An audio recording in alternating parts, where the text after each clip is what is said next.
ఒకవైపు డ్రోన్లో కెమెరా పెట్టి పంటకు పట్టిన పురుగులను గురి చూసి కొట్టే పనిలో సీఎం చంద్రబాబు బిజీగా ఉన్నారు. ఇంకోవైపు కొబ్బరి తోటకు తెగులు ఎలా వచ్చిందో పరిశోధన చేసి ప్రపంచవ్యాప్తంగా ఉన్న వ్యవసాయ శాస్త్రవేత్తలకు కూడా అంతుబట్టని ఒక గొప్ప రహస్యాన్ని కనుగొన్నారు డిప్యూటీ సీఎం పవన్ కళ్యాణ్. ఆయన చేసిన ఆ పరిశోధన ఏమిటో తెలిస్తే గూస్ బంప్స్ ఖాయం. కోనసీమ కొబ్బరి చెట్లకు దిష్టి తగిలింది. అర్జెంటుగా ఒక్కో కొబ్బరి చెట్టుకు ఒక్కో దిష్టి బొమ్మ ఎలాడదీయాలి.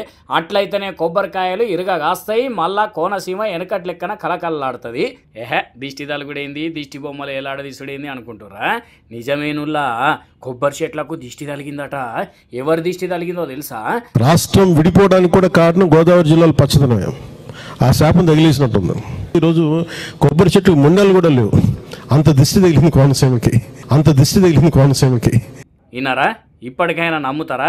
పవన్ సారు ఏ పుస్తకంలో చదివిండో మరి ఏందో గాని మొత్తానికి అసలు కారణం దిష్టి అని తెలిసిండు. అంటే కొబ్బరి చెట్టుకు పట్టిన తెగులు ఏ మందులకు లొంగదు.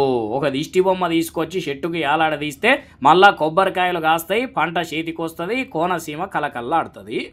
నరుడు దృష్టికి నల్లరాయన పగిలిపోతుంటారు. అలాంటిది కోనసీమ పచ్చదనం ఎంతమంది కళ్ళలో పడి వాళ్ళందరూ దృష్టి తగిలి ఈరోజు మొండేలతో కొబ్బరి చెట్లు ఉన్నాయంటే దీనికి ఇంకా మనం కరెక్ట్ చేసుకోవాల్సిన అవసరం ఉంది, దీన్ని సరిదిద్దుకోవాల్సిన అవసరం ఉంది.